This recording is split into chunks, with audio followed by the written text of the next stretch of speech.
noite, pessoal. Vamos lá. Mais uma semana. E aí, então. Ó a luz, cara. Ó, temporal aí. Vamos começar mais uma semana, certo? Antes, aqueles recadinhos do coração pra gente começar, né? Boa noite, Luiz Alberto.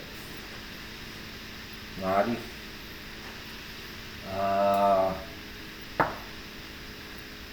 Ainda bem, ainda bem. Eu vi no jornal agora há pouco que deu um ventania muito grande mesmo pra esse lado aí. É complicado. Aqui também dá um vento, mas choveu, deu uns raios, mas não foi nada de extraordinário não. Assim, hoje eu vou dar uma revisada com vocês, tá? No nosso projeto do Flatbird, porque algumas pessoas que faltaram na semana passada. Então eu quero dar uma revisada nesse projeto do Flatbird hoje, tá?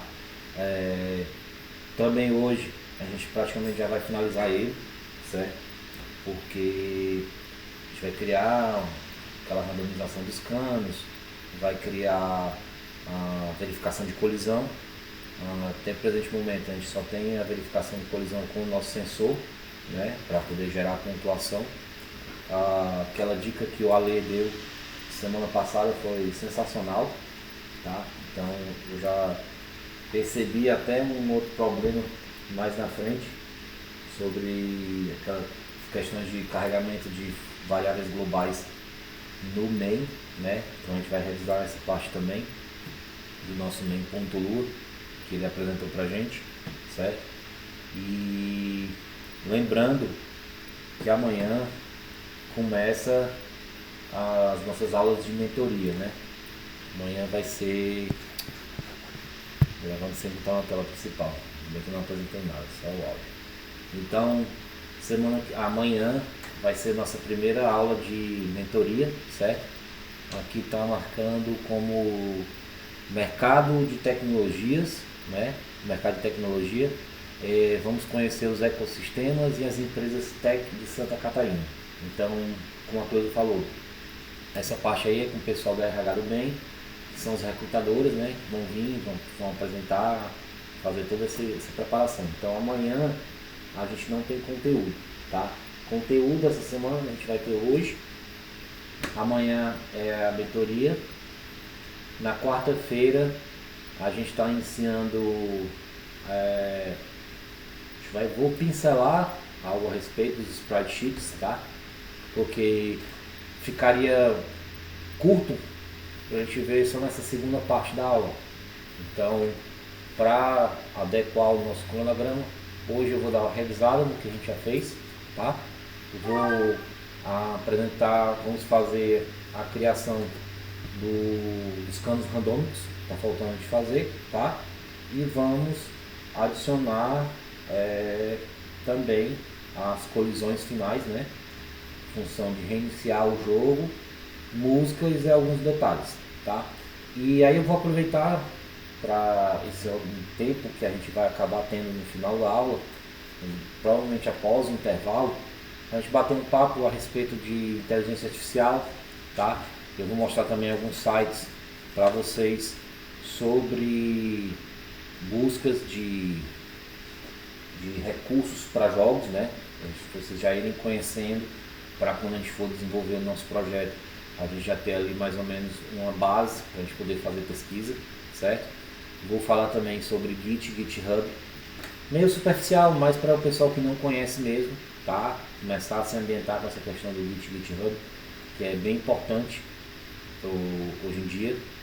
E basicamente eu estou me lembrando agora, tá? Então, e aí quarta-feira, hoje, essa semana a gente só vai ter 3 dias de aula, né? Hoje, amanhã e quarta, porque quarta-feira é 7 de setembro, então é uma semanazinha mais curta, tanto em conteúdo quanto nos dias úteis pra gente, né? Então vamos começar lá. Deixa eu compartilhar a tela aqui antes que eu esqueça.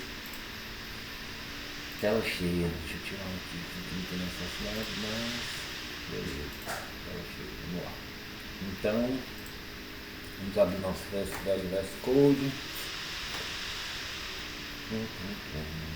Tá, beleza. Vamos lá. Então vamos aqui. Né? No projeto que a gente está desenvolvendo agora é o Flappy Bird, né? O Flappy Bird ele está reunindo todas as bibliotecas que a gente já viu até agora, né? A gente já está trabalhando com biblioteca de física, com randomização, tá vendo a biblioteca de áudio, né? Já vimos uma série de bibliotecas que a gente falta. Para a gente finalizar essa parte do Solar 2D, né? Vai ficar faltando somente a Sprite Sheet, né? Que são as animações em Sprite Sheet, os sprites que a gente vai ver, tá? E vai estar faltando somente também mais um módulo que é a biblioteca de perspectiva, tá? Que aí com isso a gente vai instalar o nosso Solar 2D e a gente vai começar a iniciar depois o nosso desenvolvimento de websites. A gente vai ver HTML, C++ e vou trazer alguma coisa de JavaScript também para poder complementar, certo? Então, deixa eu dar um zoom aqui um pouco nesse meu scope, né? Já tá com tamanho bom, tá?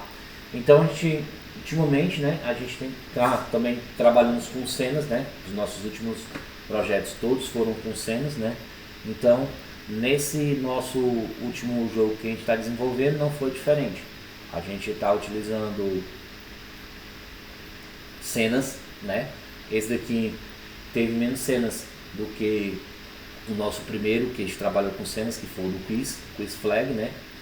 Porque afinal de contas ele é relativamente um pouco mais simples.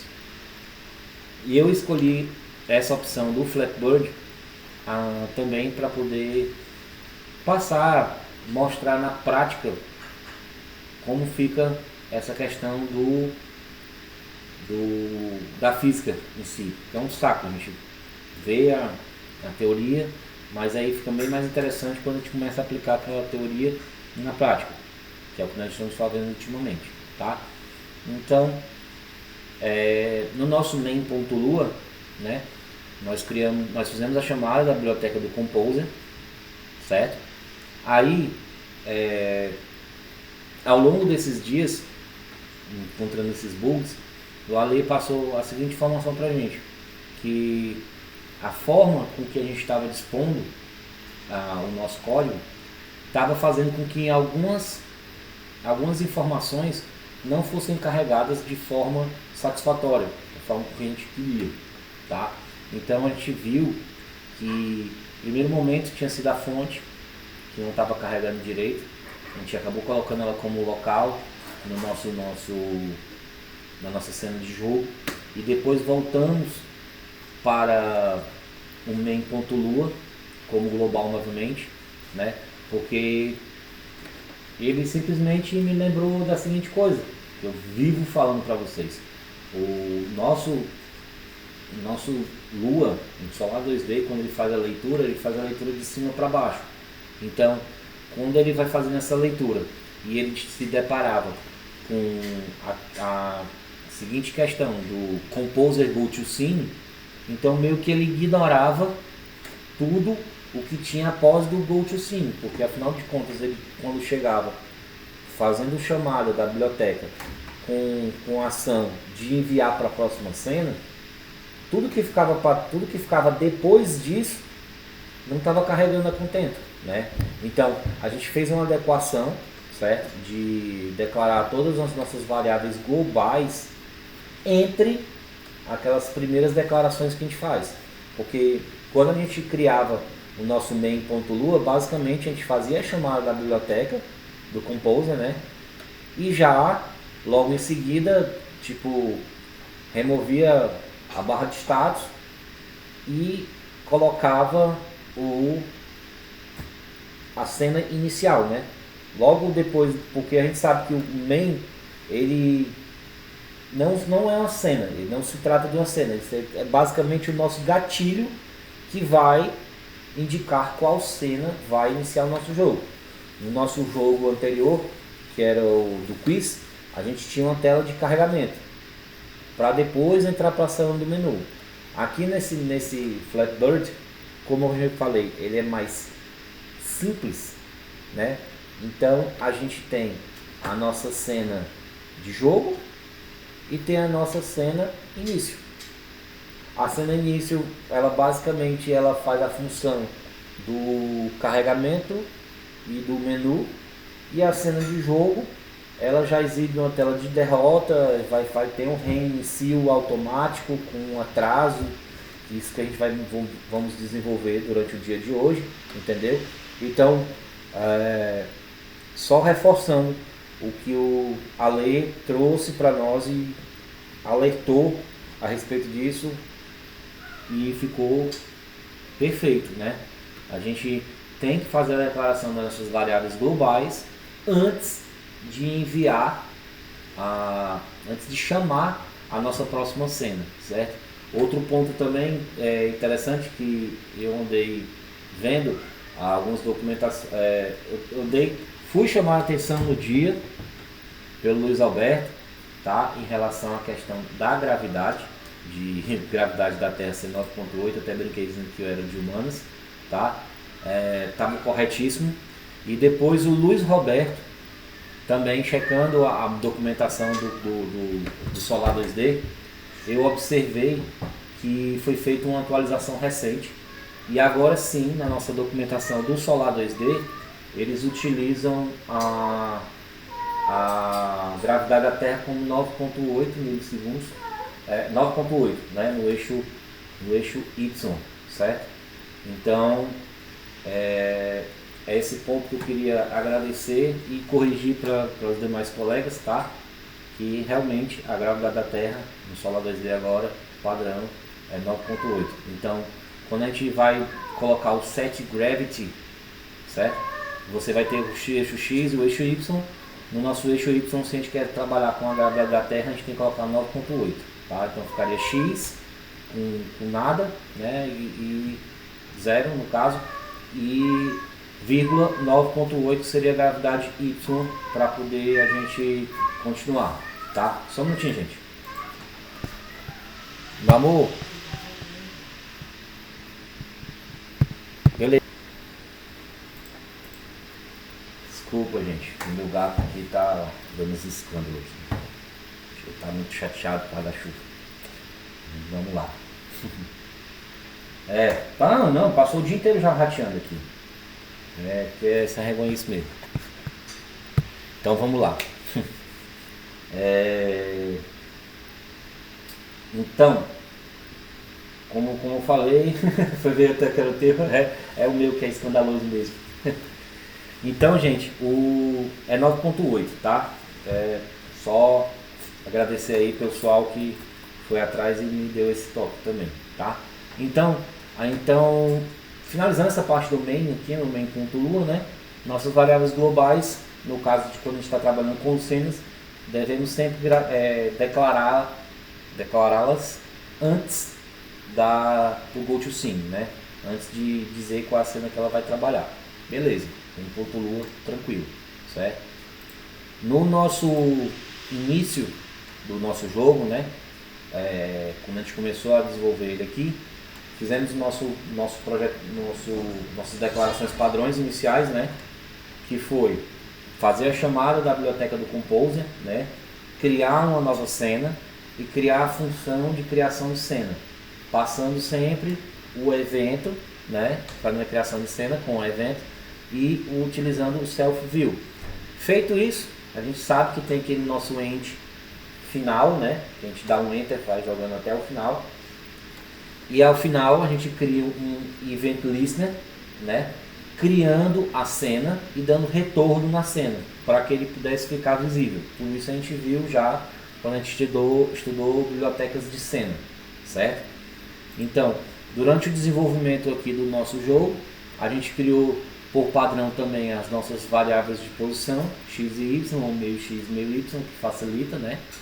Fizemos a declaração dos objetos de exibição, fizemos criação do fundo, fizemos criação do chão, criamos a nossa mensagem de início, que nesse caso aqui foi uma imagem, né? Foi uma imagem que a gente puxa de dentro da nossa pasta de recursos. Pasta de recursos essa que possui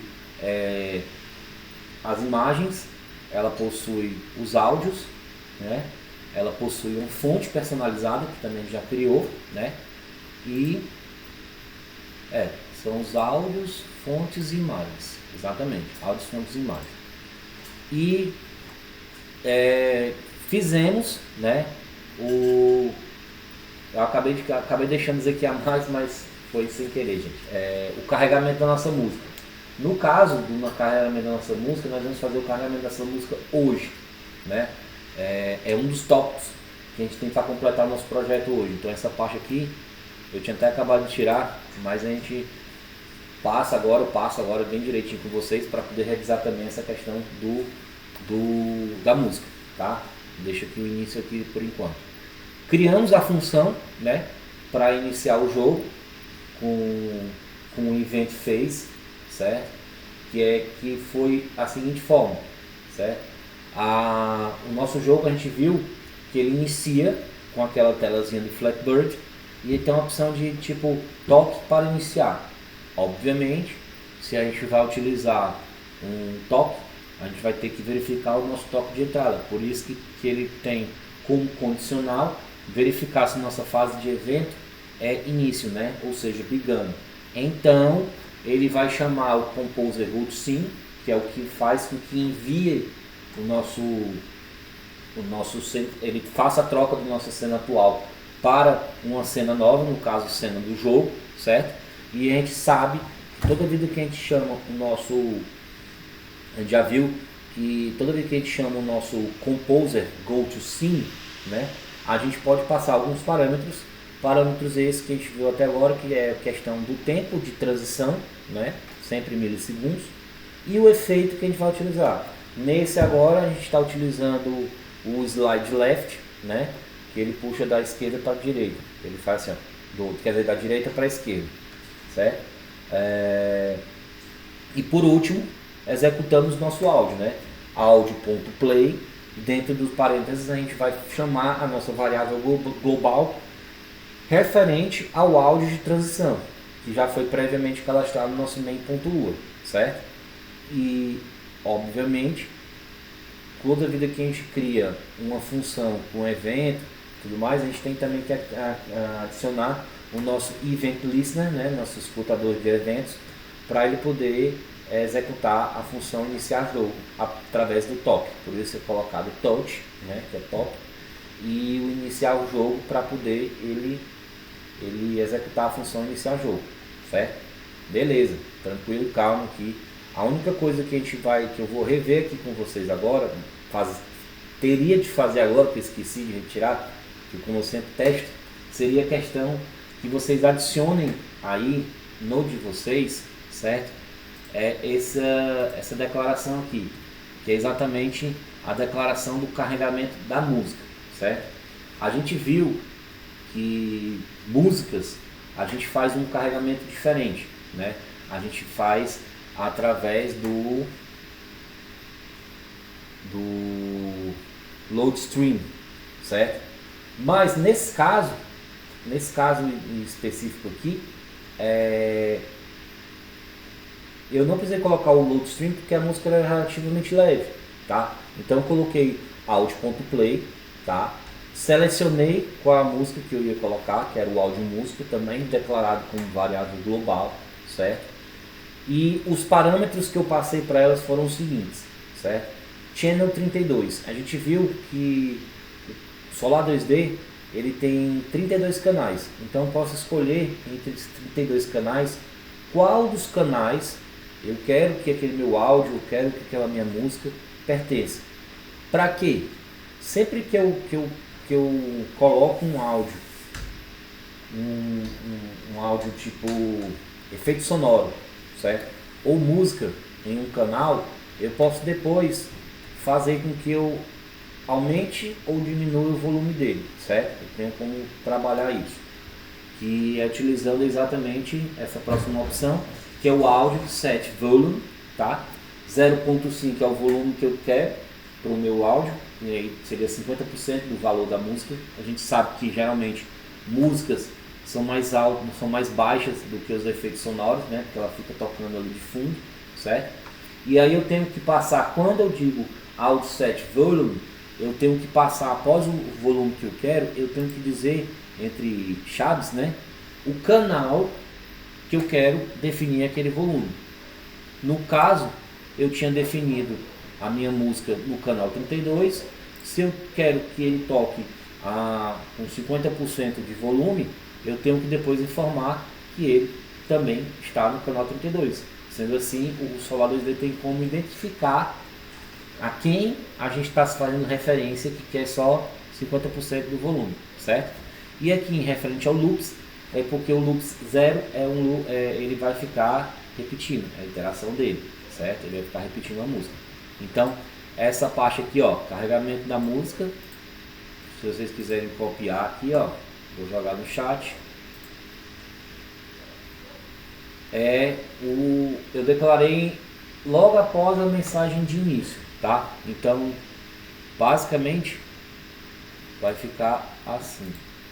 Launch, deixa eu colocar aqui deixa eu abrir o main.lua para iniciar na cena início, para a gente ver como é que vai ficar. Início.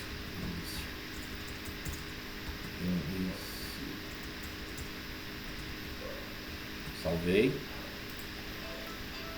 Ó, a musiquinha já entrou, certo? Aí, como eu tava falando, a música tá tocando com 50% do volume. Se eu quiser diminuir, eu venho aqui, ó, 0.2, não salvar. Você viu que a música já tá tocando mais baixo. Por quê? Porque a gente está mandando alterar o volume aqui no parâmetro com o canal 32 que for selecionado. Se eu botar 0.8 e salvar, a música já executa um pouco mais alto novamente. Vou deixar nos 50% mesmo, que aí tem como ela ficar tocando de fundo e a gente ter aquele controle sobre conseguir ouvir melhor os nossos efeitos, né? Então, ó, como eu falei, na nossa tela inicial, né, nós temos essa informação aqui, ó, do Flappy Bird Get Ready, né, que foi exatamente o que a gente declarou, a criação do objeto de fundo, né, que é essa paisagem de trás, e a criação do chão. E a mensagem de início que foi tudo isso, Flappy Bird Get Ready e Tap. Quando a gente clica, né, ele já inicia. E detalhe, eu utilizei o audio.load porque a música ela não vai ficar rodando ao longo do jogo, ela vai ficar rodando só em relação ao nosso início. A música só toca no início, também teve essa questão. Aqui no início foi utilizado também o audio play, tal qual a gente utiliza nos nossos efeitos sonoros, porque essa música ela está somente sendo executada no início, certo? Porque se ela fosse, se eu tivesse usado o audio load stream, ela vai fazendo aquele carregamento aos poucos, jogando na memória, né, fazendo aquela bufferização, e aí vai executando para não pesar a memória do celular, diferentemente dos efeitos sonoros que são leves, são carregados na memória, certo? Então, a alteração que tinha para ser feita no início.lua é basicamente essa, tá? É o carregamento da nossa música, que ela vai tocar só naquele início, ela não vai tocar durante todo o jogo, tá? Então, passando agora para o nosso jogo.lua, né? Deixa eu só alterar de novo no main aqui, porque afinal de contas a gente vai fazer as alterações agora. E vai ter que entrar logo na cena de jogo para ficar evitando o carregamento. Vai lá, vai morrer. Deixa lá. Tá. Então vamos lá. No jogo.lua, né? Praticamente a mesma coisa das nossas outras cenas. Faço a chamada da nossa biblioteca de Composer, né? Crio a cena Composer, crio o evento de visualização do jogo, inicio as minhas declarações de variáveis de posição, né? X e Y, meio X, meio Y. Nesse caso do jogo propriamente dito, que a gente está trabalhando, a gente trabalhou com camadas, né? No nosso início, não foi necessário a gente trabalhar com camadas, porque afinal de contas era uma coisa mais simples. Como aqui a gente já tem essa parte dos nossos grupos, né? A gente tem o fundo, o jogo e a GAI, aí é sempre interessante a gente poder fazer essa declaração, né, dos nossos grupos. Então foram criados, né, o grupo fundo, que é o Display New Group, o local grupo, o jogo, Display New Group também, e o grupo GAI, Display New Group. E é importante, logo que é feita essa criação das variáveis de grupos, a gente tem que inserir elas, né, também. Então, por isso que logo depois dessa declaração, a gente tem que chamar cena jogo, dois pontos, insert o grupo. Ou seja, a gente está inserindo um grupo dentro da nossa cena, certo? Porque, por padrão, se a gente for ver, por exemplo, lá no início, o nosso pai dos nossos objetos de exibição, dos nossos áudios, de tudo que vai ser exibido na cena, a gente faz uma chamada da cena, né? Nesse caso aqui, como a gente está trabalhando com grupos, a gente tem que inserir os nossos grupos na nossa cena. Então, quando eu faço uma chamada de um grupo, ele já vai saber que esse grupo fundo está inserido na cena de jogo, certo? Então ele não vai se perder no meio do caminho. Ele vai ter a direçãozinha, o GPSzinho dele lá apontando para o caminho que ele tem que chegar, certo? Feito isso, essas nossas declarações iniciais, nós devemos iniciar, né, com a nossa declaração de física. Mais um fato que não sei porquê, não estava me atentando, é importante essa questão da física ser declarada também no início do jogo, né, no início da nossa cena de jogo, para que ela funcione a contento. Eu não posso simplesmente criar todas aquelas funções de colisão, de objetos, de sensores, de tudo, e não iniciar minha física ou iniciar ela lá embaixo, tá? Então, física, a mesma coisa, certo? A gente faz um chamamento da biblioteca de física, né? Local physics igual require physics, né? Iniciamos a física, que após de fazer o chamamento da biblioteca de física, a gente já tem que iniciar ela, porque se não fizer isso, vai dar erro. A gente viu na aula passada o que aconteceria se a gente colocasse, por exemplo, após fazer a chamada da biblioteca de física, a gente colocasse tipo já definir a gravidade, né? Por exemplo, como o physics.setGravity, não ia dar certo. O código não quebraria, mas ele iria dar um aviso, né, que o setGravity tem que vir obrigatoriamente depois de você iniciar a física, beleza? E o setDrawMode, a gente começou a trabalhar com essa questão do modo híbrido, que vale ressaltar que esse modo híbrido só é para utilizar em ambiente de desenvolvimento, né? Porque o que é esse ambiente híbrido? Recapitulando, a gente tem três tipos de setDrawMode. A gente tem um modo normal, que a gente não pode ver os corpos físicos. A gente tem o modo debug, que a gente só vê os modos híbridos, os corpos físicos, tá? Como eles se movimentam, como é que eles são apresentados para a gente.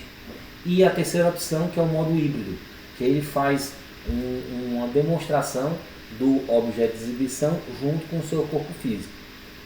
Aí, o que aconteceu? Rolou aquela brincadeira de quando a gente usava um objeto como um círculo, né? Botava um set display new circle, a gente via que o círculo como objeto de exibição ele era redondo, como o círculo deve ser, só que o corpo físico dele estava sendo representado como um quadrado, tá? Isso depois eu dei uma olhadinha direito na documentação e já corrigi. A gente pode passar determinados parâmetros, tá, para esses nossos corpos físicos de acordo com que o corpo físico dele tenha um corpo físico seja parecido com o seu corpo de exibição, certo?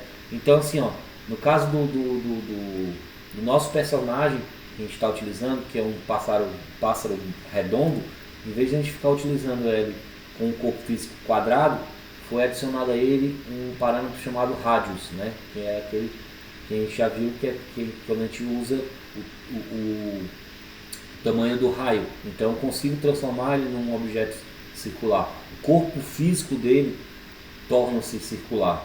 Então com essa forma eu vou ter maior precisão para detectar as colisões, que é o que me interessa aqui no jogo.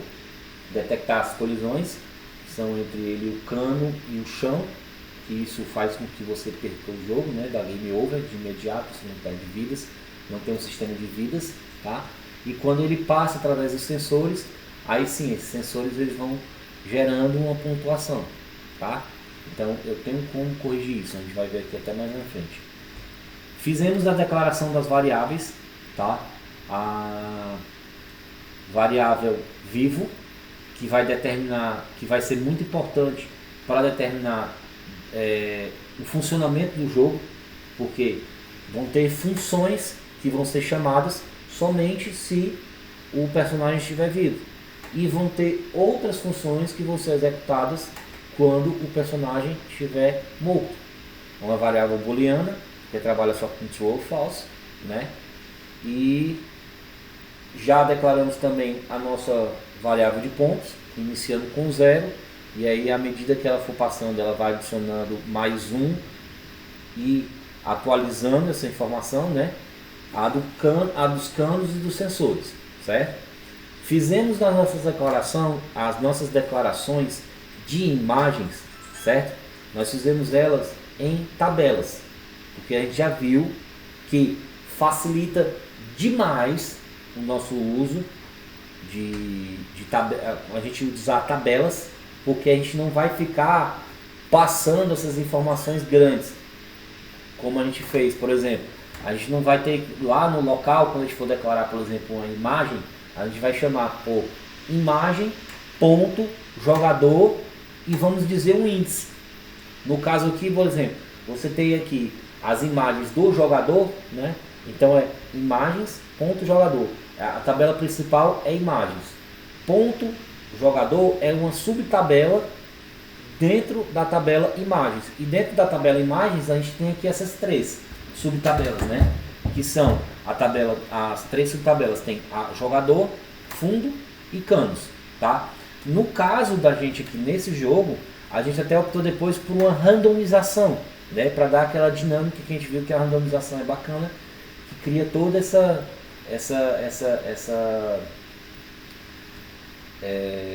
efeito de randômico, né? Dá um ar diferente pro jogo, dá sai da mesmice, né? Não é aquela coisinha sempre daquele jeito. A randomização traz aquela surpresa, né? E a gente sabe, quanto maior for opções de randomização, melhor. Mas também a gente não pode exagerar. Nesse caso aqui do nosso jogo, a gente tem as três opções de fundo randômico para o jogador, ou três opções de jogadores, né? Que é o vermelho, o azul e o amarelo. Nós temos as duas opções de fundo, é o fundo de dia e fundo de noite.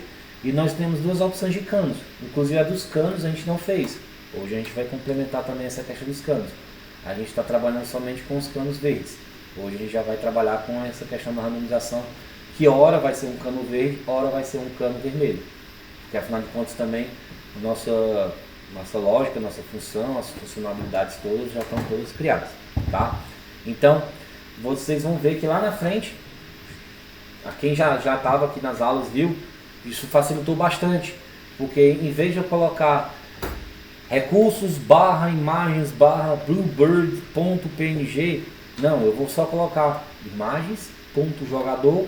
No caso, se eu for selecionar um desses três aqui, eu coloco 1 para o azul, 2 para o vermelho e 3 para o amarelo, porque aí eu estou chamando o índice da tabela, né? Então os índices começam de 1 até em frente. Quantidade de índices que tiver na minha tabela vai ser a numeração que eu vou ter para trabalhar, e com ela, em cima desses índices, eu posso trabalhar a randomização. Se eu tivesse 5, eu colocaria entre 1 e 5, então eu teria 20% de chance de o personagem aparecer. Se eu tivesse 5 personagens, vamos dizer, se eu tivesse um verde e um rosa aqui, eu teria 20% de a cada vez que eu abrisse o meu jogo, ele me trouxesse um personagem de uma cor diferente.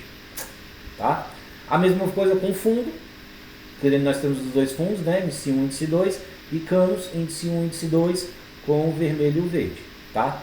Então aqui, ó, criação das variáveis de randomização das imagens. A gente já tinha criado o jogador, né? o fundo randômico e o jogador randômico. Como eu falei, puxando a função, puxando o math random, né? a biblioteca de randomização, a gente tem aqui, para o fundo, a gente tem duas opções, o índice 1 e o índice 2.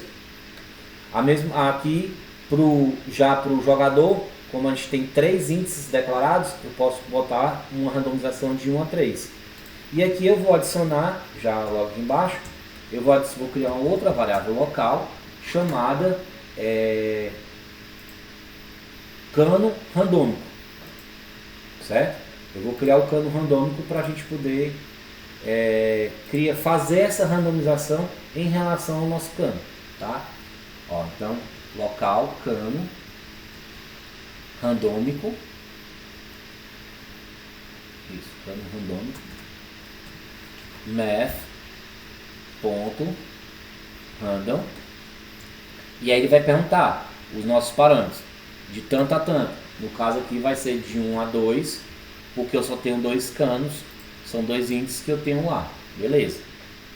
Salvei, tranquilidade. Tá? Próximo passo que eu fiz após essa... Não precisa ser canos para encontrar a tabela.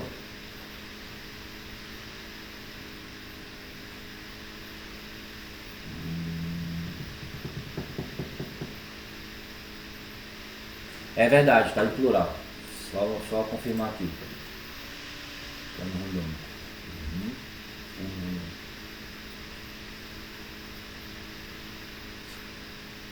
Não precisa. Eu vou dizer, não precisa.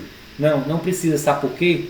Porque quando eu for fazer o chamamento dele, certo? Quando eu for fazer o chamamento dele, é que nem aqui, ó, imagens, ponto fundo randômico, tá? Aí quando eu for fazer a questão do cano, que aqui tá só como, ó, jogador randômico, né? Eu faço referência a cano randômico. No índice que eu for fazer o chamamento, eu não vou fazer o chamamento pelo 1, eu vou fazer o chamamento pelo índice dele, entendeu? Show. Não, Mário, tranquilo, é assim mesmo, tem que perguntar, tá? Bateu a dúvida ali na hora, já pergunta logo para ficar tudo limpo, tá? Então, criei agora, além da randomização do nosso jogador e nosso fundo, eu criei também a variável local cano randômico, certo? Que essa variável local que a gente criou, ela vai dentro do índice. Na hora que a gente fizer o chamamento do meu índice, eu não vou chamar índice 1 e índice 2, não, eu vou chamar a variável local cano randômico, certo? E aí ele vai lá ver que eu tenho duas opções, ou ele bota um ou ele bota outro. No caso, ele bota o verde ou ele bota o vermelho, certo? Então, feita essa declaração das variáveis de randomização das nossas imagens, nós criamos a declaração dos objetos de exibição, né? Como sempre, obedecendo aquela questão do carregamento. Primeira parte, a gente fez a criação do fundo, certo? Local, fundo, igual, display, new image, rect, tal. Dentro do new image rect, quando a gente começou a passar as informações dessa nossa variável, a gente indicou que ele faz parte do nosso grupo fundo, né? É o parent, né? Quem comanda ele, a quem ele pertence, né? A próxima informação aqui, ó, nesse localzinho aqui, o que aqui entraria geralmente? Abre aspas, tá? Abre aspas, recursos, barra, imagens, barra, fundo, recursos, barra, imagens, barra, aí background day, background night, né? Nesse caso aqui não é mais necessário. O que a gente faz? A gente faz o chamamento da tabela imagens, tá? Dentro da tabela imagens a gente sabe que tem uma subtabela chamada fundo. E no índice, em vez de a gente especificar um índice ou um outro índice, já que a gente sabe que a gente tem dois, a gente usou a variável fundo randômico, que foi declarada anteriormente já, aí ela pode ser chamada. É aquela velha história. Sempre que eu vou criar um elemento novo, eu tenho que criar ele antes de chamar ele. Porque se eu fizesse esse fundo randômico aqui e declarasse ele depois, ele ia dar um retorno para mim, ia quebrar o código, dizer que o fundo randômico está me voltando com um valor nulo. Por quê? Porque ele foi declarado depois de ser chamado. Então, para eu chamar alguma coisa, eu tenho que declarar ela antes. Isso serviu de lição agora mais do que nunca. Então, virou quase que um mantra para a gente também. Tá? Então, deixa eu botar um Alt Z aqui. Alt Z. Feito isso, próximos passos seria altura e largura. No caso do fundo, eu estou querendo que ele tenha largura total no eixo X e altura total no eixo Y. Tranquilo. E depois eu vou dizer a localização que eu quero que ele fique. Como a gente está utilizando o total da tela, eu posso localizar ele no meio. Ou seja, fundo.x igual a meio x e fundo.y igual a meio y. Beleza. Até aqui, tranquilo, a gente já está meio que cansado de ver isso. Fizemos a declaração do chão, certo? A declaração do chão, aí já vai começar a entrar algumas informações que a gente viu nas nossas aulas anteriores em relação à física, certo? Então, local chão, da mesma forma, foi uma imagem, certo? Como era uma única imagem simples, sem randomização, sem nada, resolvemos utilizar mesmo o nosso comando padrão, né? Criamos um novo objeto de exibição, no caso de uma imagem, informamos que o grupo que ele pertence é o grupo jogo, tá? Aqui a localização da imagem, recursos imagens base.png, porque não existe um chão diferente, é um único chão, mas se existisse uma randomização para esse chão, aí a gente subiria o código de novo, declararia dentro da tabela de imagens uma tabela chamada chão, com as nossas opções, e depois criaria uma variável de chão randomizado. E aqui aplicaria da mesma forma, imagens.chão, e diria o índice, seria chão randômico. Posição X, posição Y, né? Largura, altura, quer dizer, largura e altura e as posições dele, tá? Como eu falei, o chão, nesse nosso jogo, ele já vai ter um corpo físico, certo? Corpo físico esse, que a gente viu que existem basicamente dois tipos de corpos que a gente vai usar bastante, certo? A gente vai utilizar um corpo estático e a gente vai utilizar um corpo dinâmico. Corpo dinâmico é aquele que se movimenta, né? Ele vai receber uma força, vai se movimentar e aí ele vai colidir com um corpo estático. Ou também pode colidir com outro corpo estático. Isso não exclui. Mas o corpo estático geralmente recebe uma colisão oriunda de um corpo dinâmico, porque ele está se movimentando, certo? Então, quando eu estou aqui montando a lógica do meu jogo, e eu sei que o meu chão ele vai receber colisão oriunda de outro corpo, eu tenho que defini-la como estática, tá? Então eu criei aqui, ó, physics.addBody, certo? Disse qual o nome que eu quero, chão, tá? E disse qual o tipo de corpo físico que ele tem, no caso estático, certo? Feito isso, eu tenho que declarar ele, certo? Eu tenho que declarar aqui, ó, chão.id igual a chão id. Eu acho que esse chão id, eu esqueci de declarar isso na última aula, tá? Então, se o de vocês estiverem faltando, adicionem essa linha, tá? Porque ela vai ser importante na função de verificação de colisão que a gente vai criar hoje, certo? Eu acho que eu esqueci de declarar isso, certo? fizemos a criação do nosso jogador, né? O nosso jogador também como imagem pertencente ao grupo jogo, né? O chamamento dele ocorreu através de tabelas e aí passamos um índice randômico, imagens.jogador, jogador randômico, que é aquele jogador randômico foi aquela variável que a gente criou com o math handle de 1 a 3, que aí dentre as 3 opções que a gente tem, ele vai fazer essa combinação, certo? Posição do jogador vai ser no meio da tela, porque ele inicia no meio da tela, e à medida que os canos vão vindo, a gente vai ou subindo, clicando na tela, dando o comando de voar, ou deixando de tocar na tela para que aquela nossa gravidade que a gente aplicou no começo do jogo, né, atue fazendo com que o nosso personagem caia. Então, com isso eu faço com que ele se movimente no eixo Y para cima e para baixo. Para cima com toques e para baixo deixando que a gravidade atue, certo? Adicionamos um corpo físico a ele, né? Physics.addBody jogador dinâmico. Por quê? Porque ele vai receber forças que vão atuar nele, né? Tanto no eixo X, no eixo Y.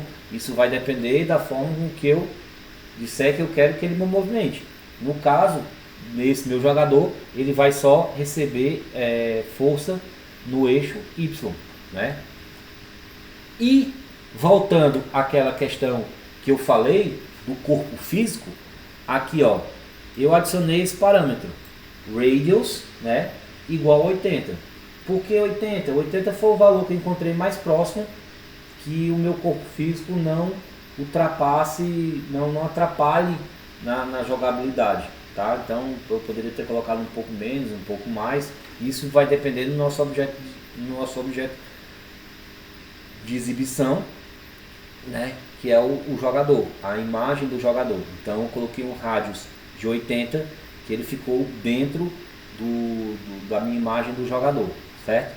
E da mesma forma como a gente criou para o chão um ID, né, que esses IDs vão fazer o quê? ID vem identificação. Eles vão identificar quem está recebendo a colisão. Aqui no Solar 2D, tudo que eu quero falar como.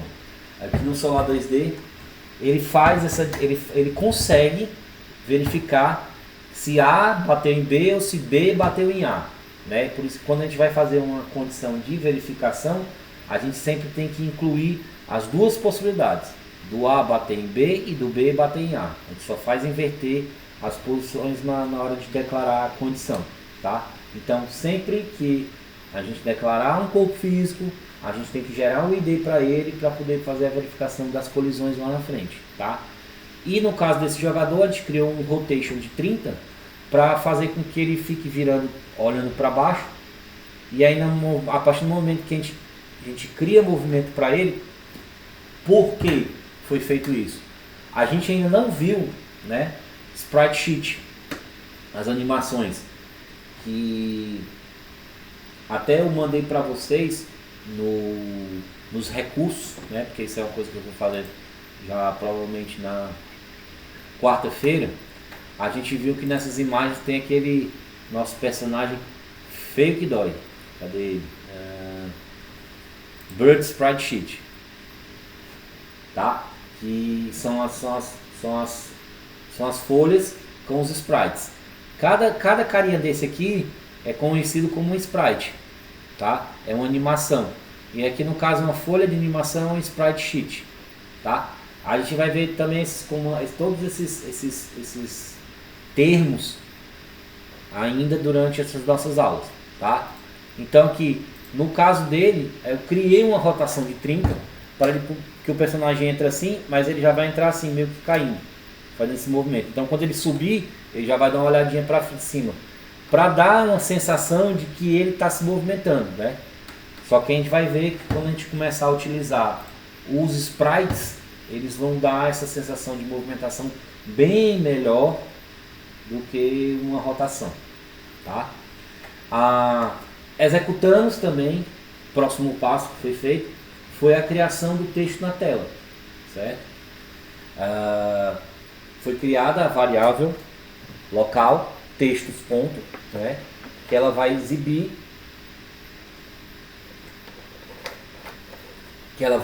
um texto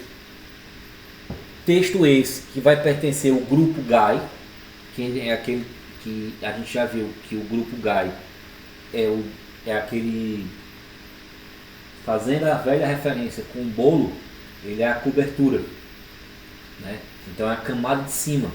Então tudo que está no grupo GUI vai se sobrepor a qualquer coisa que tiver para trás, por mais que a declaração do nosso código esteja dessa forma.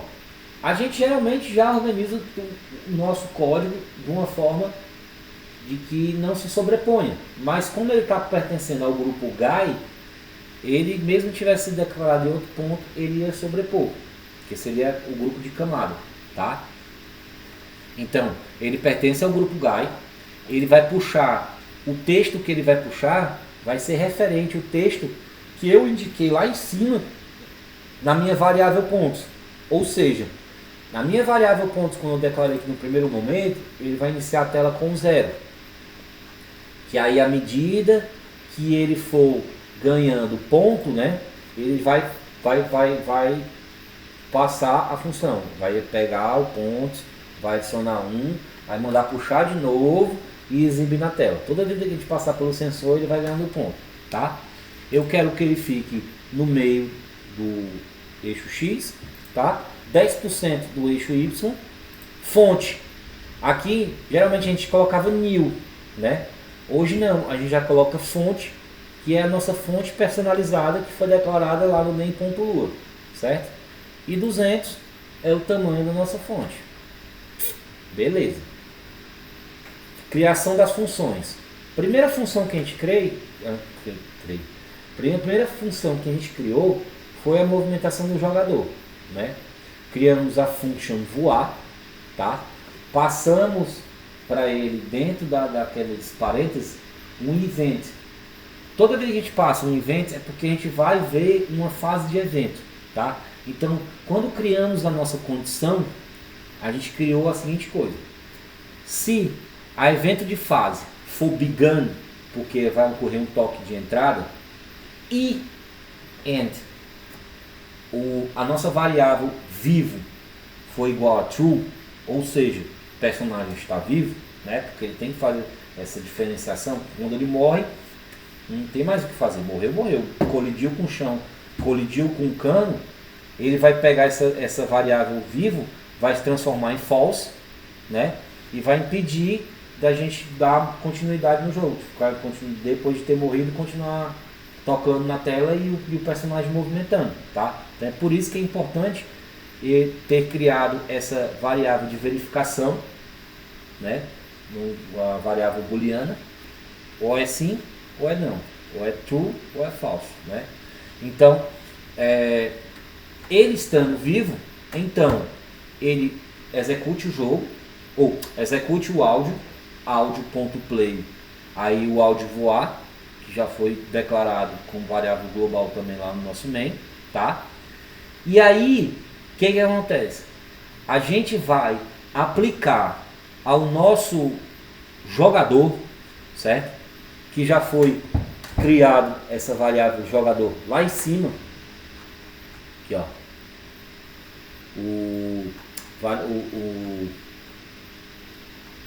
aqui ó, criação do jogador. Então ele vai aplicar esse objeto de exibição jogador, nessa variável jogador, certo? Uma velocidade linear, certo? Velocidade linear essa é o que? É uma velocidade que é aplicada a um corpo dinâmico, certo?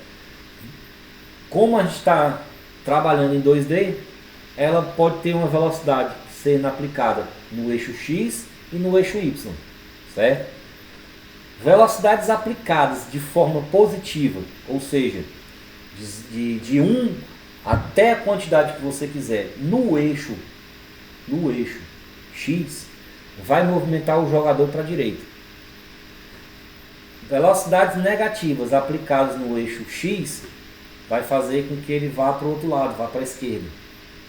Da mesma forma, com velocidades uma velocidade linear aplicada no eixo Y positivas vão fazer com que o meu personagem desça, certo? E velocidades negativas aplicadas no eixo Y vão fazer com que o jogador suba. Por isso aqui, uma velocidade de menos 1000 no eixo Y. Que a gente já viu que se chegou nessa velocidade fazendo uma relação com a gravidade que eu apliquei. No caso, a gravidade que eu apliquei lá quando eu iniciei a física, lá em cima, logo após iniciar a física, eu coloquei uma gravidade de 80 para fazer com que ele caia mais rápido. Para compensar essa queda mais rápida, né, para dificultar a dinâmica do jogo, eu tive que chegar numa velocidade negativa de menos 1000 para poder fazer com que ele também suba também de uma forma que não atrapalhe a jogabilidade, tá? Então, essa questão da velocidade linear que é aplicada, ela tem que sempre estar meio que combinada com a velocidade que você, com a gravidade que você está utilizando, certo? Então, uma vez que eu aplique essa minha velocidade linear, eu quero também que ocorra uma transição, certo? Eu quero que ocorra uma transição no meu personagem. Transição essa que foi aquela que a gente falou no começo. Lembra que eu disse que ele começava já com um rotation de 30? Ou seja, ele já estava virando 30 graus, ele estava olhando para baixo. Aqui eu apliquei a ele num tempo de 300 milissegundos. Eu quero que ele dê uma olhadinha para cima. Ou seja, eu apliquei uma rotação de menos 30 para fazer com que ele gire, para poder fazer aquela animação, parecer que o personagem está animando, certo? E também apliquei o onComplete, tá? Chamando novamente uma rotação para 30. Então ele vai ficar ali trabalhando entre menos 20 e 30, menos 20 e 30, menos 20 e 30, menos 20 e 30, tá? E através também, no final, né, eu passei aqui para ele o Event Listener, que teve uma hora, acho que foi quarta-feira, quarta-feira semana passada, não, quinta-feira semana passada, que eu fiquei aqui apanhando, porque afinal de contas eu criei essa movimentação, criei tudo e esqueci de adicionar o Event Listener, né? Toda vida que a gente cria uma função, que dentro dessa função a gente passa um event, automaticamente a gente tem que criar um Event Listener para ela, porque senão ela não vai rodar. É como se a função não tivesse sendo executada. E nesse caso, a gente está chamando ela com runtime, e o runtime faz com que ela execute essa minha função direto. Então toda vida que ocorrer o toque na tela, ele vai executar a função voar todo o tempo, porque está com runtime, certo? Fizemos a adição dos campos, que essa realmente foi bem difícil, foi bem complicada. Por quê? Porque a gente viu, né, eu coloquei até aquele desenho do Paint, que os nossos canos, eles têm que estar meio que um complementando o outro. Aqui, ó. À medida que um cano é gerado, o cano de cima, ele vai meio que usar a base. O primeiro ponto é gerar o cano de baixo. Uma vez que o cano de baixo seja gerado, o cano de cima, ele vai ter que obedecer a um espaço entre eles, tá? E seja gerada exatamente na mesma posição, só que utilizando um rotation de 180 graus, né? Porque se eu não utilizasse o rotation de 180, ambos os canos iam ficar com as bocas assim, né? Ia ficar um espaço aqui e a boca virada lá para cima, quando o correto é boca com boca, tá? Então, se a gente for olhar aqui no nosso código, na hora que primeira coisa que a gente criou foi função adicionar canos. Primeira coisa de tudo, para adicionar os canos, o nosso personagem tem que estar vivo ainda. Por quê? Porque a partir do momento que eu morrer, ele não vai ter que mais ficar criando canos. Morreu, chama o game over, dá a tela de game over, reinicia, para com aquele negócio de criar cano. Então, primeira condição que eu tenho para a função de adição de canos é verificar se eu estou vivo ou estou morto. Estando vivo, beleza. Vamos fazer o que? Vamos criar os canos de baixo com um display no image rect, tá? Porque a gente vai puxar as imagens dos nossos canos, né? Eles não vão ser objetos, vão ser objetos de exibição a partir de imagens, não aqueles objetos que a gente cria como triângulo, retângulo, círculo e tudo mais. Então, eles pertencem ao grupo jogo, tá? E aqui a gente estava trabalhando sem randomização. A gente estava colocando imagens, né? Tabela imagens, subtabela canos, e aqui dentro da subtabela canos eu vou jogar agora a minha variável randômica, ou seja, que eu criei agora, cano randômico, ou é canos randômicos, deixa eu ver aqui, cano randômico, tá? Então eu vou copiar essa minha variável aqui, ó, cano randômico, e bem aqui no cano, em vez de colocar só o índice 1, que ele está me trazendo só o cano verde, eu vou colocar cano randômico, tá?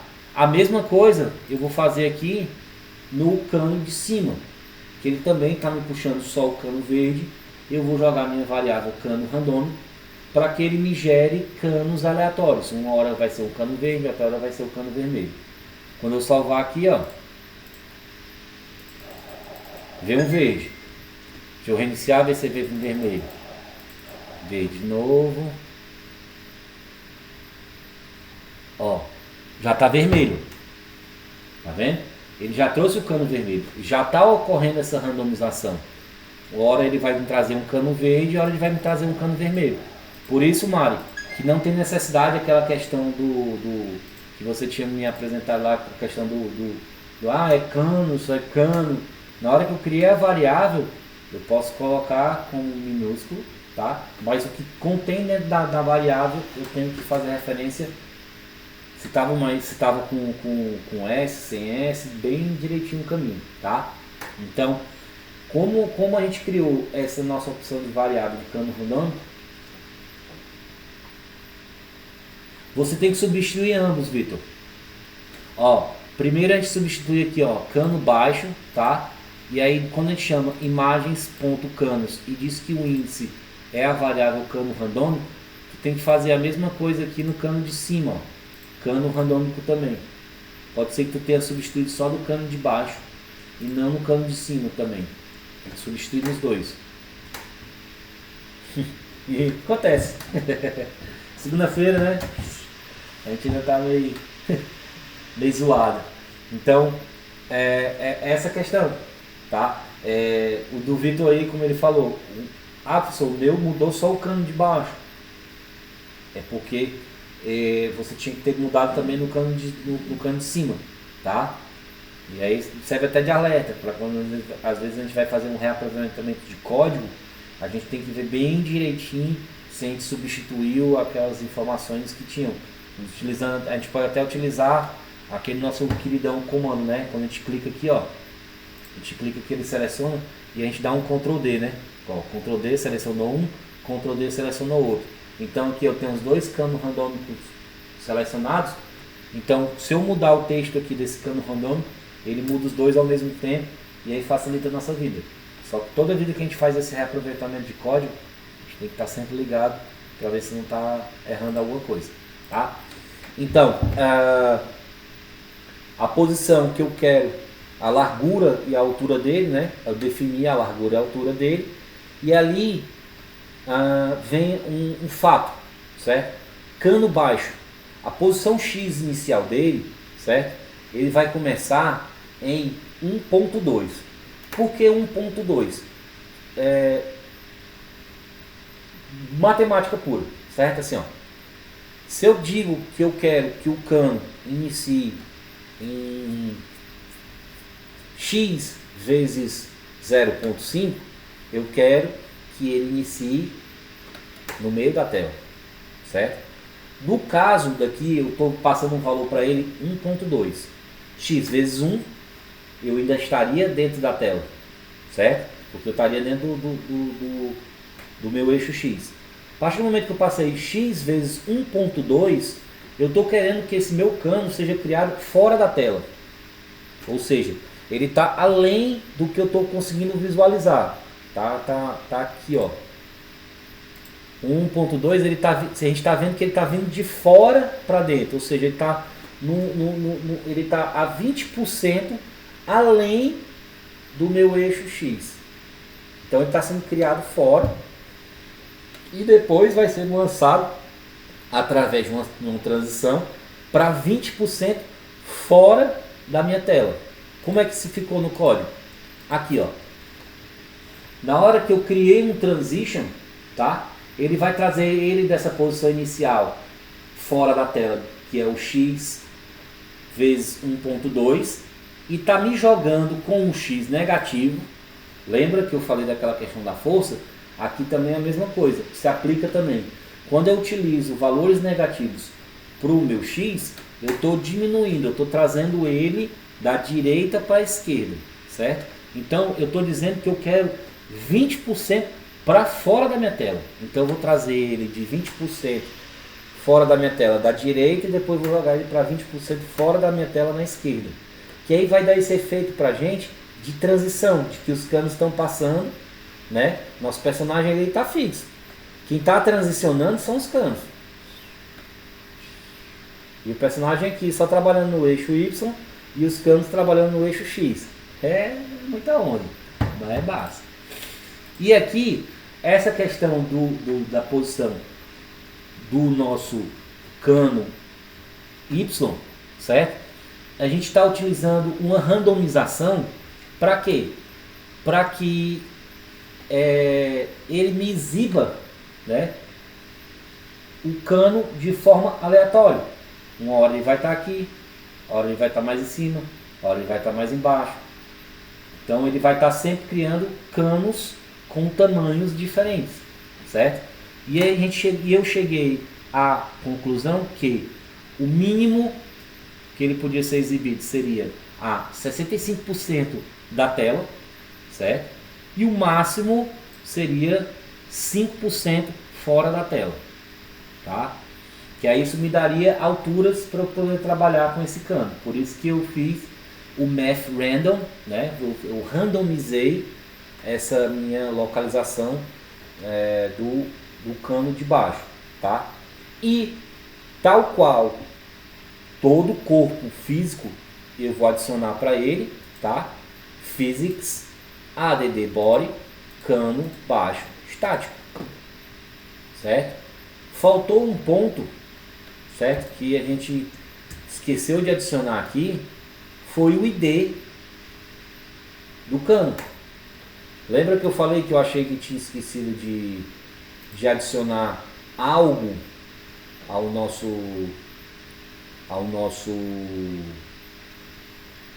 código? Não era no chão, aquele chão já tinha um ID. Foi exatamente aqui, ó. Faltou colocar o que aqui? Eu tenho que definir um ID para o meu cano de cima, assim como eu tenho que criar um ID para o cano de baixo, ó.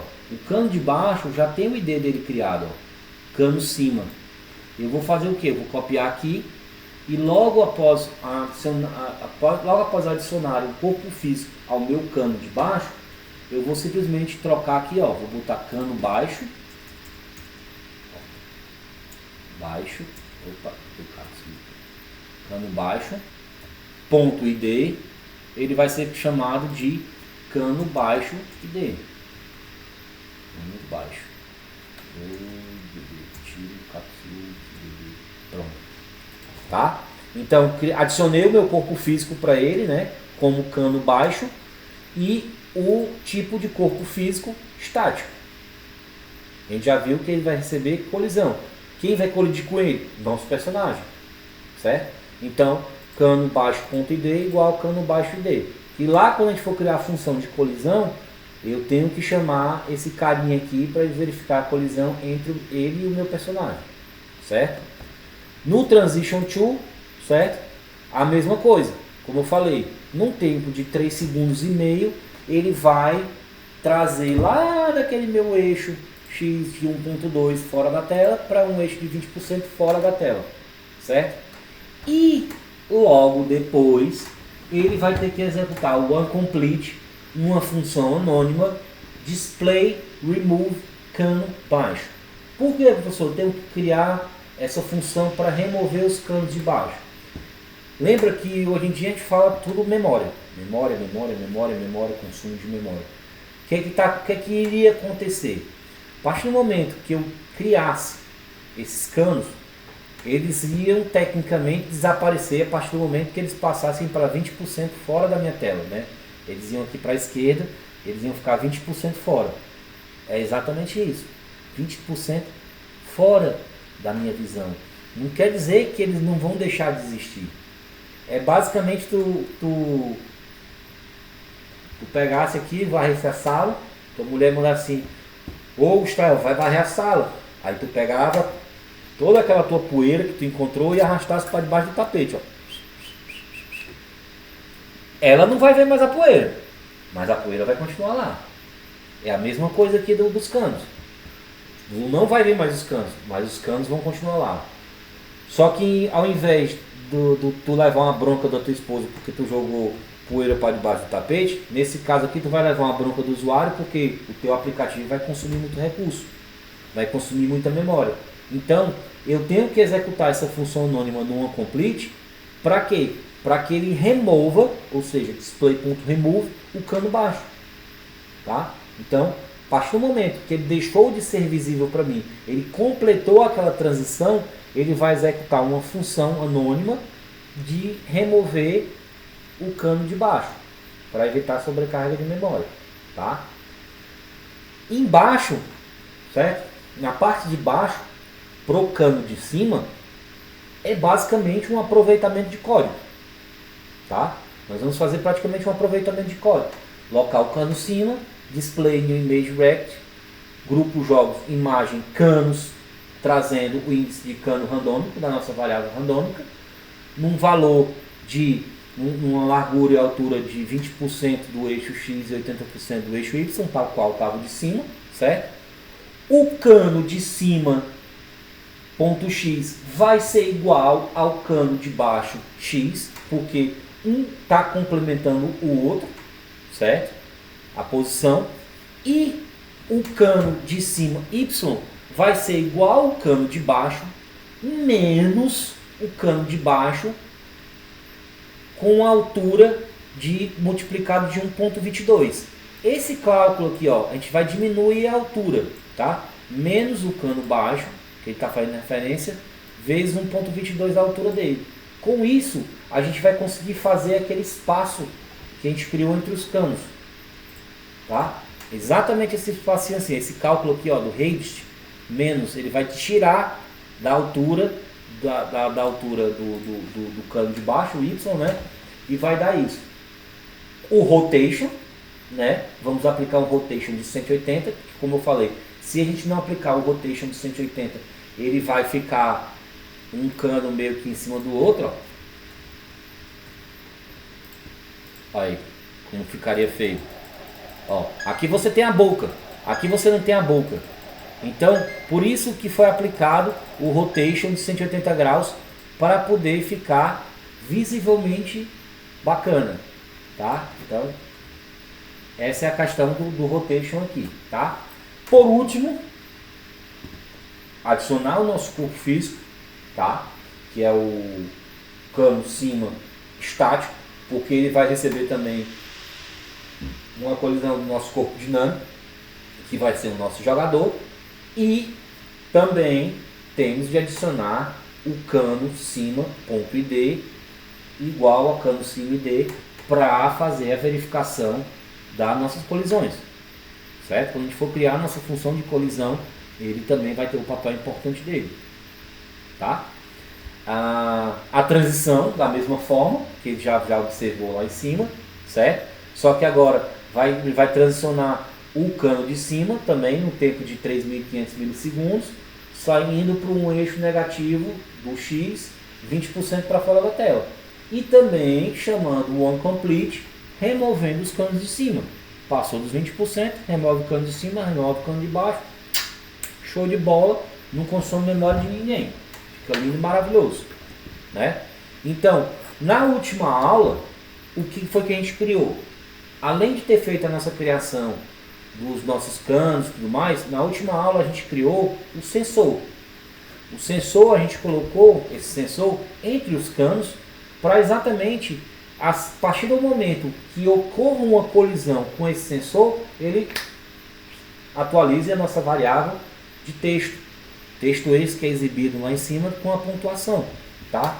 Então, o nosso sensor, nada mais, nada menos, vai ser o quê? Ele vai ser um objeto, um retângulo, tá? Que a gente vai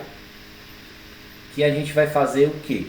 A gente colocou aqui, ó, display new rect, grupo jogo, pertencente ao grupo jogo. Cano baixo X, a gente colocou aqui, ele tem a largura do cano baixo X. Não é largura. A gente vai usar como referência o cano baixo X com o cano baixo Y menos o cano baixo tirando uma altura de 0,6, tá? Que é aquela mesma coisa. Ele vai ficar localizado, com esse cálculo, ele fica localizado entre os dois, tá? E como ele é retângulo, né, eu coloquei os valores de 40 e 460. Que a gente observando no nosso simulador, né, ele fica com isso aqui, ó. A gente não está vendo o corpo físico, a gente só está vendo o corpo físico dele, a gente não está vendo o corpo de exibição dele, porque afinal de contas a gente aplicou um alfa 0, né? Ele está transparente, ele não é para ser visto pelo nosso jogador. E no sensor, tá? Essa questão do sensor, esse sensor, eu estou dizendo que esse meu corpo, né? O sensor que eu criei aqui, ó, eu criei essa variável sensor, eu estou dizendo que essa variável sensor é um sensor. O que é que ele vai fazer? Toda vida que colidir com ele, ele vai trabalhar como sensor. No caso, true. Se fosse false aqui, esse sensor ia impedir de atravessar ele. Porque eu estou dizendo que ele faz um papel de sensor.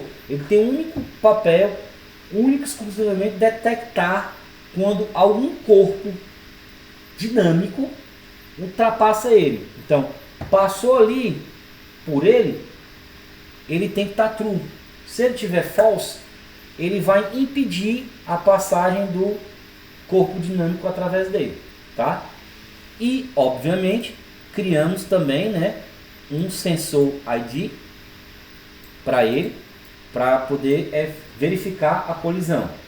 E estático, porque ele vai receber também a colisão oriunda do nosso jogador, certo? Fizemos aqui também a mesma coisa com o sensor. Por se tratar também de um objeto de exibição que foi criado, ele também vai ter que transicionar de acordo com o meus canos. Os canos vão indo junto, vão sumindo. Eu tenho que, ó, quando ele passar dos meus 20% de tela, eu tenho que dar fim nele da mesma forma, para evitar que ele consuma tempo, certo? Ou consuma memória. E ao final da nossa criação dos nossos canos, né, a gente criou também um timer performance delay, que para isso ocorra a cada 2 segundos, ou seja, 2 milissegundos, ele execute a função add canos, que foi a que eu criei aqui no início, que compreende toda essa galera aqui, né, junto com o sensor, o cano de cima, o cano de baixo, e 0, que é o que? 0 é a iteração, é a quantidade de vezes que eu quero que ele ocorra. Se eu tivesse colocado 1, ele só ia gerar uma vez o cano de cima e baixo com o sensor no meio. 2, da mesma forma. Se eu coloco 0, o 0 com o Time Performance Delay informa que eu quero de forma infinita. Então ele vai ficar gerando direto, beleza, tranquilo e calmo, certo? Na última aula, o que foi que a gente fez? Tá? Está quase chegando no intervalo, aí a gente já vai ver essa parte da criação da... Quando voltar no intervalo, a gente vai ver essa nossa criação do nosso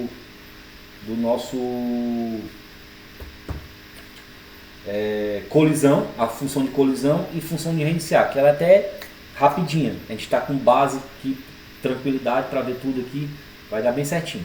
Então, a gente criou, no primeiro momento, a gente criou a verificação de colisão, certo?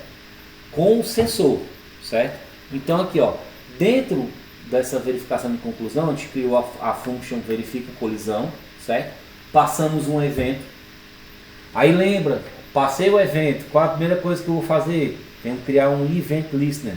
Então, lá depois da function, do end da function, vamos puxar o runtime, que ele vai executar o tempo todo, o event listener de colisão, né, que ele vai identificar um collision, não vai ser mais um touch, antes a gente estava verificando touch, quando a gente dava o toque na tela, né? Então ele vai verificar uma collision, certo? E vai executar a função verifica colisão, tá?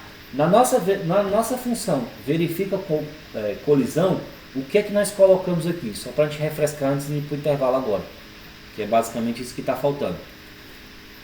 Se o evento de fase for igual a inicial e o meu personagem estiver vivo, tá?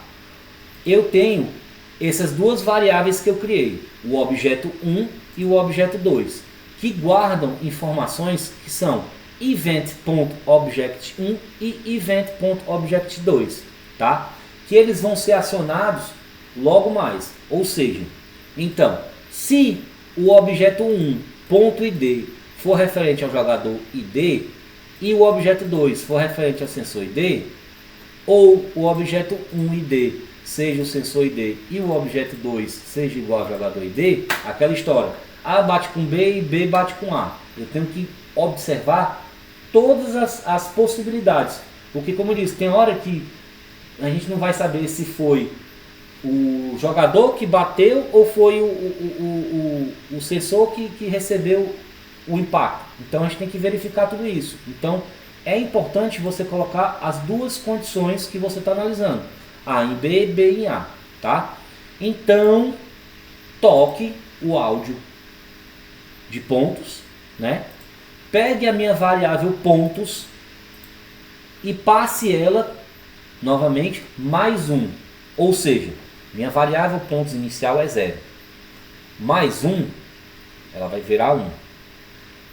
Aí chama ela de volta, texto pontos text, e exibe o novo valor da variável. Então, toda vida que eu passar por aquele sensor, não morrer, tiver tudo certo, ele vai pegar a minha variável pontos, vai checar quanto é que tem lá, tem 0. Bota mais 1, aí 1 ponto. Aí passou de novo, quanto é que tem lá? Tem 1. Soma mais 1 e atualiza. 2. Tudo isso vai acontecendo só com essa brincadeirinha aqui, tá? Então, finalizando essa parte dessa nossa revisão, que agora depois do intervalo a gente vai fazer já essa...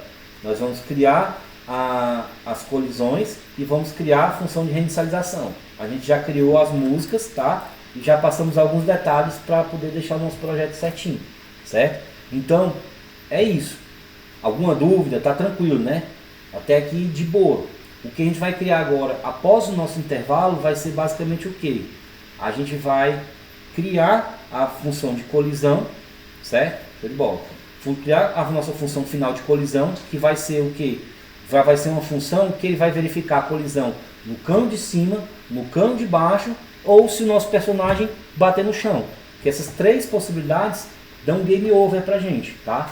E aí chama a tela de reinicialização e tudo mais, tá? Então, naquele esquema. Vamos pro intervalo agora, 9 horas, 9h20 estamos de volta, e é isso aí. Valeu!